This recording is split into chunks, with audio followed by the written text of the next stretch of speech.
Hello, I'm Tara Steele, Community Minister here at the Center. Please join me in prayer. I follow my breath into that place of stillness and sanctuary, where that presence, that one life, that one all in all abides. It is within me and beyond me, infinite, timeless, formless, and as close as my breath.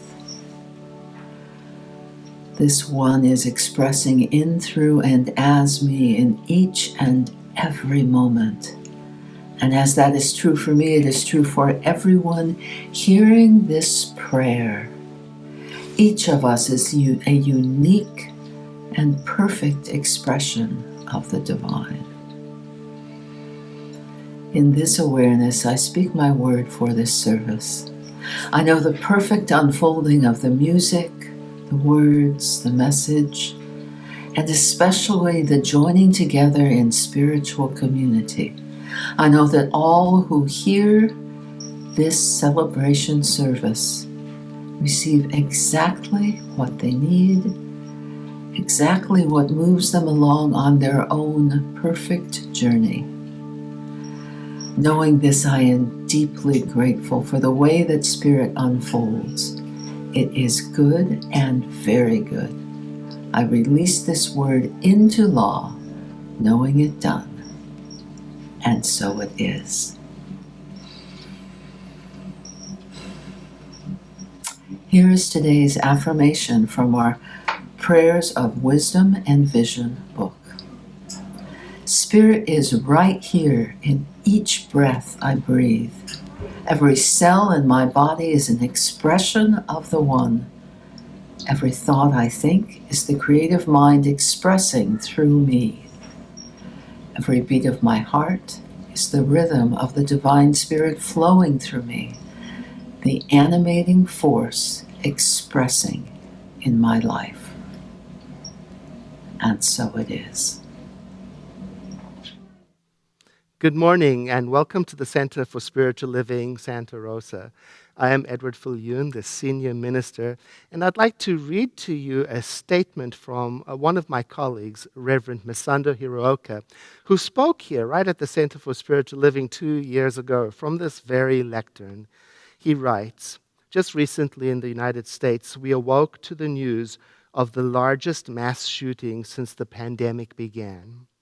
As 8 people were shot and killed in 3 different locations, with 7 of those being women and 6 of those 7 being Asian American Pacific Islanders, while the motive of the shooter is still being investigated, while we understand that sexism, misogyny, and shame also played a role, this tragedy occurred on the same day that a report was released showing a 150% rise in hate crimes against Asian American Pacific Islanders, and more than 3,800 incidents in the past year alone.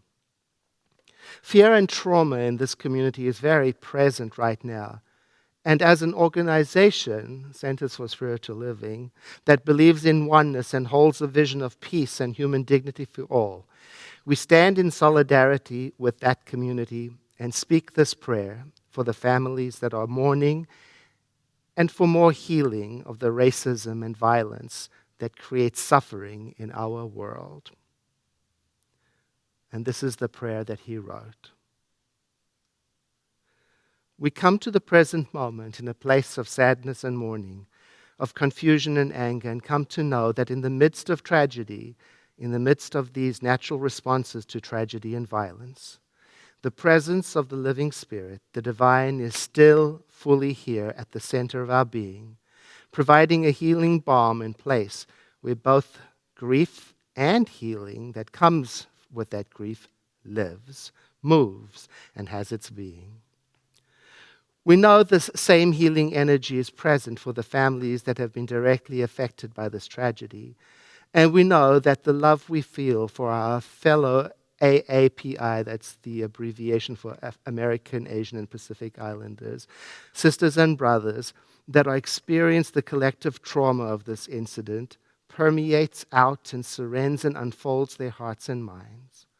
It is through this love and through the recognition of our oneness that we also stand and mourn in solidarity with them and the trauma they've experienced in the past years since the pandemic began. We hold a place of safety, of strength, and of commitment to ensuring and upholding the safety and peace of all, giving special attention to our AAPI friends right now. And it is from this space that we extend this prayer to our country and to the world, holding a place of healing from the ravages of separation, racism, misogyny, and the mindless acts that are birthed from hate and power over another. We hold a space for the collective healing that is being called forth from each one of us in the sacred time we are sharing on this planet together, allowing our hearts to build bridges of understanding, of greater awareness, and of the mending of all our relations. We know this is God's work, and so we take refuge in remembering that this healing is being supported by a power greater than ourselves with each breath, with each tear, with each rush of anger or swirl of confusion. We rest in the knowing that healing is happening within us and around us. And as we rest into that space where grief, healing are coming together and can take place at the same time, we give thanks for the heart-breaking that eventually settles into heart-opening. We give thanks for the ways in which our own hearts are able to be moved and moved into an active inspiration to stand for one another. And so, with love and heartbreak and togetherness, we say, Amen, and so it is. Thank you for being here with us this morning. Hello, and welcome to the Center for Spiritual Living, Santa Rosa Virtual Sunday Service. My name is Lawrence Edwards. I am a practitioner and a ministerial intern here at the center, and it's my honor to welcome you this morning. If you are a regular returnee or you are joining us for the first time, please know that you are welcome and thank you for joining us. You can learn more about our center by checking out our website, www.cslsr.org. Here you will find an abundance of resources of spiritual support, like upcoming classes, various support groups, specific prayers from our affirmative prayer library, and a list of loving and dedicated practitioners to support you. Our site is literally a gold mine. If you would like to contribute, sow into our vision of a healthy and loving world, you can do that on the website using the law of circulation, the donate button on our website. You can contribute also on our center's Facebook page. You can mail it in, what works for me, to our physical address at 2075 Occidental Road, Santa Rosa 95401. Again, thank you for being here. We appreciate your love and support. I invite you to settle within even more. Enjoy the gift of song, opening you to receive the message given by Reverend Viljoen. Enjoy.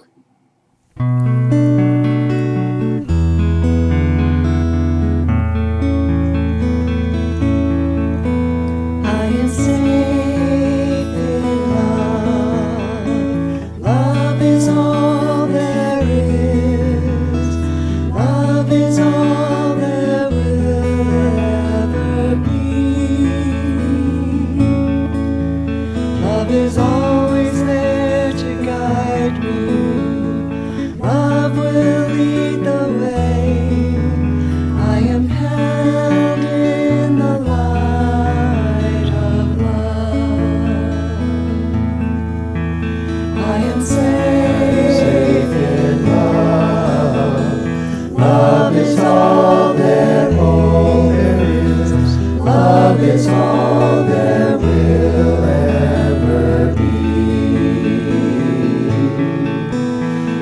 is always there to guide me. Love will lead the way. I am held in the light of love. You are safe in love. Love is all there is. Love is all there will ever be. Love is always there to guide you. Love will lead the way. You are held in the light of love. We are held in the light of love.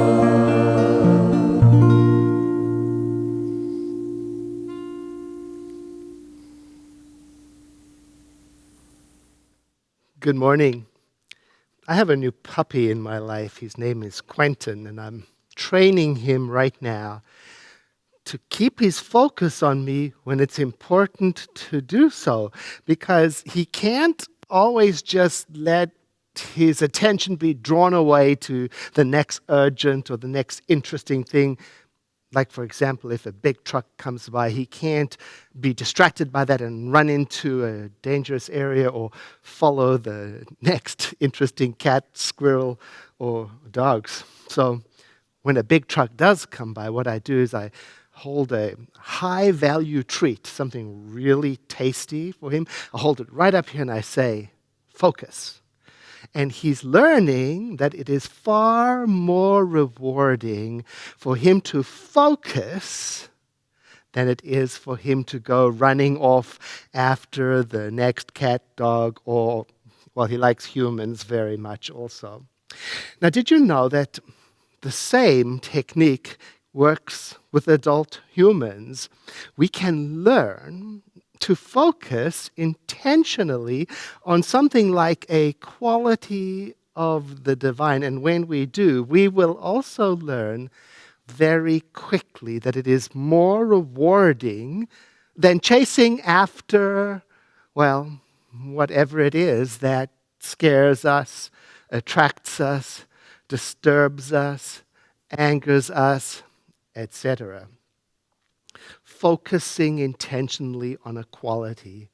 I'm thinking now about our youth and family ministry and our children. We teach them how to do that. Oh, and how I miss watching the children and the parents come in on Sundays and check into the youth and family program. And they will do so again one day. As you know, we're getting ready slowly. Now, the children, when they do come to our youth and family program on Sunday, one of the things they do at the beginning of their session is a candle lighting ceremony, specifically to focus on a quality of the divine.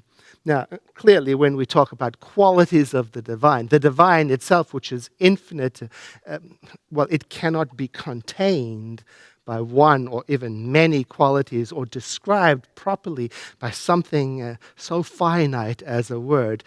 Nevertheless, we use these qualities to point in the direction of that which is eternal and immortal and infinite and everywhere present. Qualities like life, love, joy, peace, beauty, power, etc. Now, whether you are young or old or young at heart, you can use the qualities, just like the children in youth and family program do, to focus your attention, to learn to depend on it, and then to see the benefits of looking at the world through the filter of this quality. It's a powerful way of throwing open your spiritual arms, your heart, to a larger experience of life. And that is what we're talking about today and this whole month. Opening ourselves to possibilities larger than what we have experienced heretofore. So let's begin then with our amazing ability to focus to pay attention. And here is the first helpful tip. Here it is. When we do not give our attention to something, it falls into the background of our awareness. Like for my puppy Quentin, he stops noticing the truck. Now, it doesn't disappear. The truck is still there. It just is less prominent. It appears to not be important in that moment. And also, the other side of that is when we do focus, when we do give our attention to something, it moves right into the foreground of our awareness. Look, it may always have been there, whatever it is we're focusing on. It's just that in the process of focusing on it, it becomes more prominent, more available. My favorite example of this process, I've used this many times before, is the story of a friend who pointed out to me.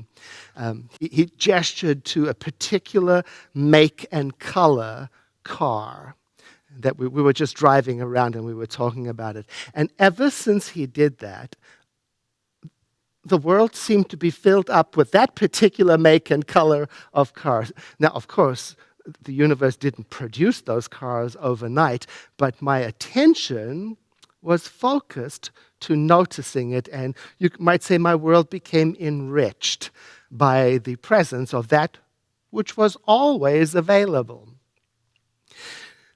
Now, when I want to see and experience life through one of the filters of divine qualities, it's fairly easy to do using this special skill of paying attention, of focusing. We just start by giving our attention to it. Now, how do we do that? Just like the children do when they start their program in the youth and family ministry, with a small ceremony, one that you can duplicate in your own life, modify it in your own home, first thing in the morning. This is what they do. It's like a call-in and response. One person in the group will identify a quality of the divine, and then the group will respond by identifying themselves with that same quality.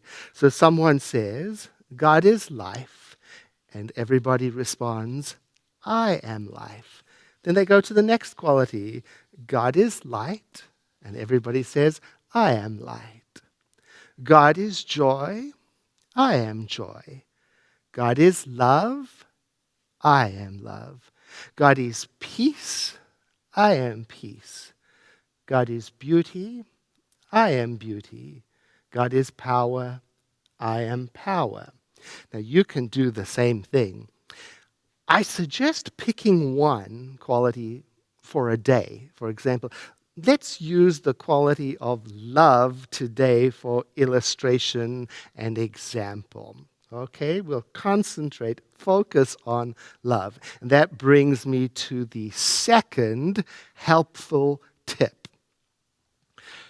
When you and I take love out of the formula of our attention, of our practice, of everything, when you and I take love out of the formula, what's left is useless, you might say. That's a bold statement. Let me explain what I mean. I'm going to use one of America's most prominent metaphysical teachers, Catherine Ponder. She wrote this. She's talking to us. There are those people who read self-help books and take numerous success courses who get the idea that mind power is all there is. That if they just use mind power sufficiently, everything will come their way. For a time, they may seem right, and they can even produce tremendous results through the power of thought and through using its techniques.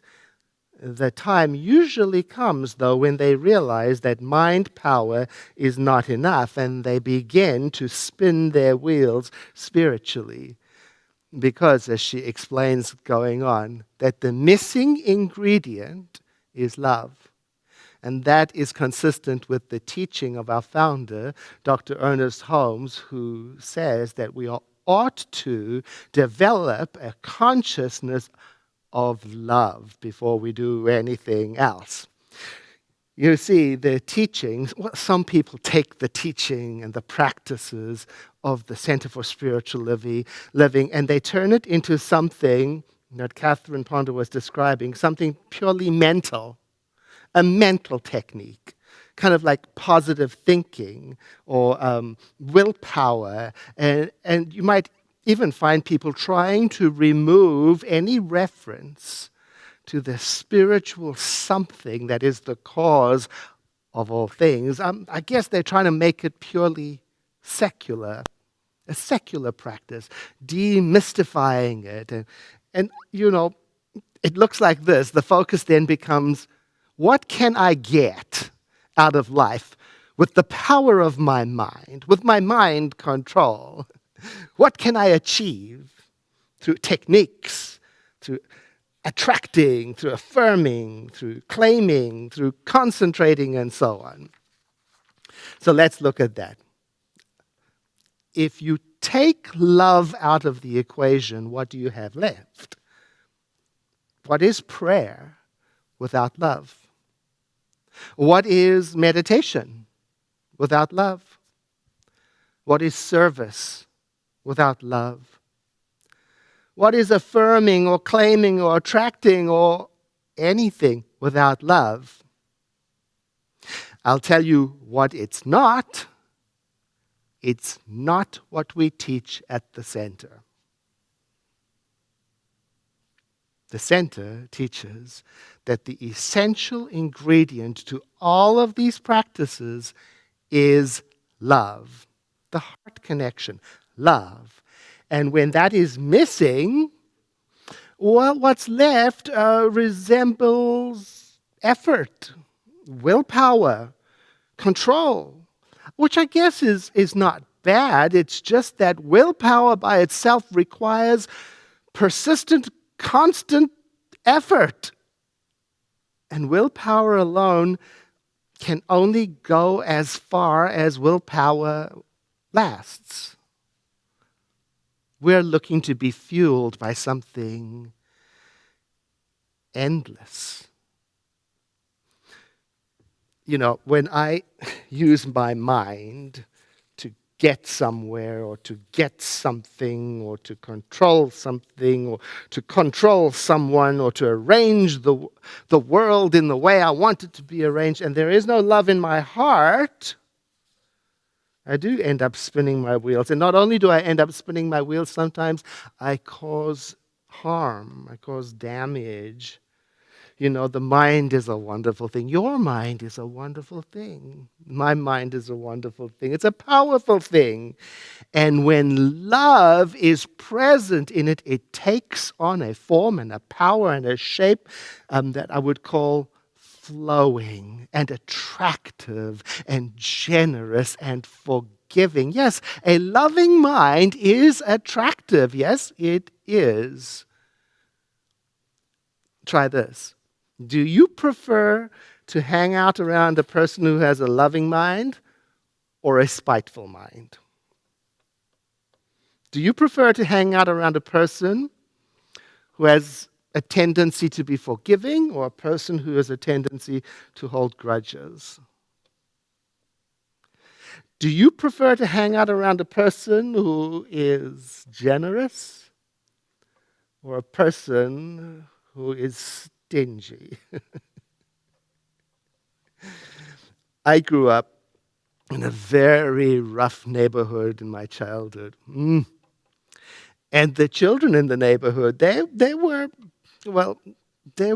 a lot to handle. They were a difficult bunch. And they all loved my grandmother. They loved to hang out with her. They liked to visit with her and talk to her. And, she didn't have a fine education. She wasn't well read. But she was very strict about behavior and manners, and she always spoke kindly about it in her strict way. In other words, she had a very clear, loving, kind, generous, forgiving approach to the kids in the neighborhood, and as a result, my grandmother had more power and influence over the kids in the neighborhood than did the local police. They would do what she said, even more than what their own parents had. Rebellious children, dangerous children would listen to her. I think about that story often, and it reminds me that I think it's true. You and I, we will do amazing things for love. I think about my grandmother, especially when I'm trying to get my mind back onto the love track.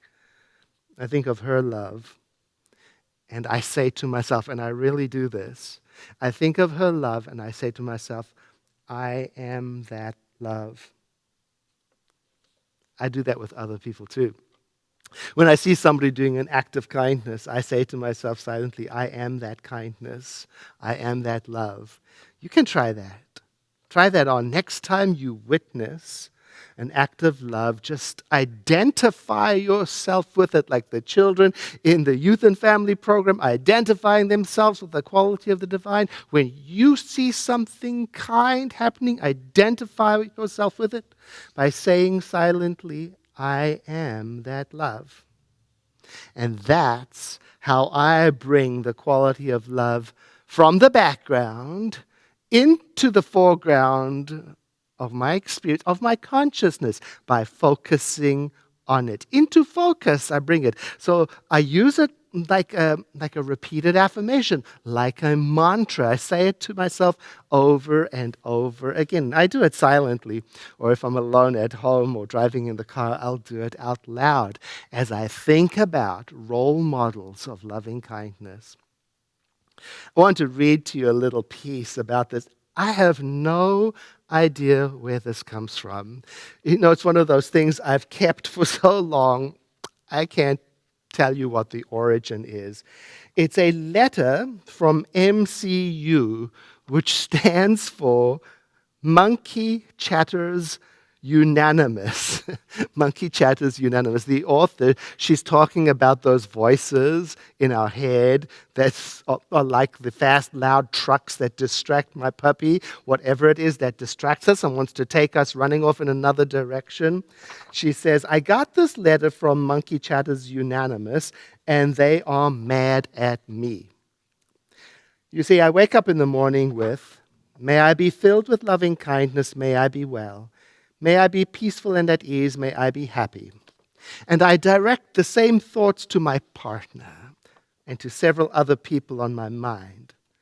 And the monkey chatter doesn't interfere. I've never experienced that. Usually they take over the conversation before I get out of bed. I was driving up 101 today, and a car cut across my path to exit. I said, may he be filled with loving kindness. May he be well. May he be peaceful and at ease. May he be happy, even though he's an idiot. And I blessed him on his reckless path. And I heard nothing from the monkeys. They want me to make an issue out of it. But I had already let it go. As I was driving to work this week, I repeated, may I be filled with loving kindness, may I be well, may I be peaceful and at ease, may I be happy, several times. And each day was filled with ease, surprise, and wonder. No monkeys to get in the way, no false imaginings, no negative expectations realized. And after reading a little bit at night, I crawl into bed next to the person I love, and I close the day with, may I be filled with loving kindness. May I be well. May I be peaceful and at ease. May I be happy. And I send it to others on my mind, and I sleep peacefully. No chatter. It works. Poor monkeys.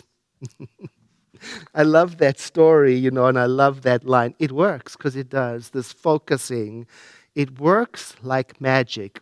Actually, what I want to say, it works like love, because that's what love does. So we can adapt this. Take some time in the morning to observe your breathing, for example, and then prepare yourself to go out into the world by repeating to yourself something like, I am love, before you even set out to make your coffee, for example. When I practice that way, when I focus on love as me, it can help me by preventing me from falling into bad habits. For example, bad habits of being too cold or too disconnected or whatever it is. When I practice by dwelling on a statement such as, I am love, it can also help me see more easily when I am out of step with my heart. Do you get out of step with your heart? I do. I go on autopilot. I start chasing the truck. I start chasing the cat, the dog, the squirrel, and my mind gets tight. I was talking to a friend, and we had a friend in common. Now, this friend in common I had become estranged from, and so I was talking about this third party to my friend, and I noticed my mind was very rigid, and I was getting indignant talking about her and explaining the situation. And at the end of it, the person I was talking to, my friend, said, it's funny that you should speak about her like that, because when she speaks about you, she has only wonderful things to say. And I had to pause for a moment. And when I heard that, I realized I had stopped focusing on that which I wanted to be my filter. I had strayed from my path. I had started chasing. I had listened to monkeys, whatever you want to say, because that phrase, I am love, was no longer in focus in my awareness. It was somewhere in the background. And because it was in the background, it became okay for me to talk in an unkind way. So the first helpful tip was what we focus on grows. The second helpful tip was the essential ingredient is love. And the third helpful tip is a little goes a long way. Have you ever noticed how even small criticisms have the power to really mess up relationships? In the same way, small amounts of love have the power to open things up and restore.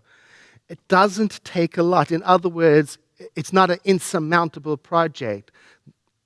And the good news is, loving is something that you and I already know how to do.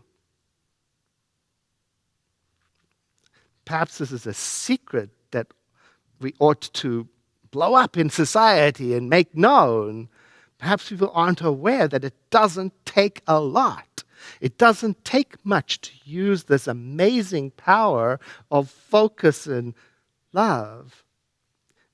It's as simple as being kind, as being polite, as being authentic and genuine, considerate. And it opens all kinds of doorways through which good can flow in both directions. And it connects us to what is truly important, each other's hearts. And if being kind to the entire world seems too much now for you to handle, at least begin with the people in your life right now. Start with your family, your community, where there is likely already a foundation, a familiarity, probably love, and then practice until you get good at it and expand it beyond. Because don't you know, the world needs our kind thought right now? Don't you know? So practice, be kind-hearted with your words and your action and your thoughts. Be gentle-mannered with your words and your actions and your thoughts. Be sincere with your words and your actions and your thoughts. Be generous. Be authentic. Be present. And follow what your heart prompts you to do. In other words, throw open your spiritual arms to receive what love will reveal to you in this world when you bring it into focus in your life. I invite you now to take a moment with me for spiritual practice by breathing in and exhaling. There is only one power in and through the universe. And by universe, I don't mean just this physical plane. I mean all time, all space, every dimension, everything. That power is all that there is. And I am that. I am of it, made by it and living its life, as we all are. I identify myself with that power so that I bring it into focus in my experience. I let it flow through my words. I let it inform my understanding. I let it clarify my thoughts and lift up my experience.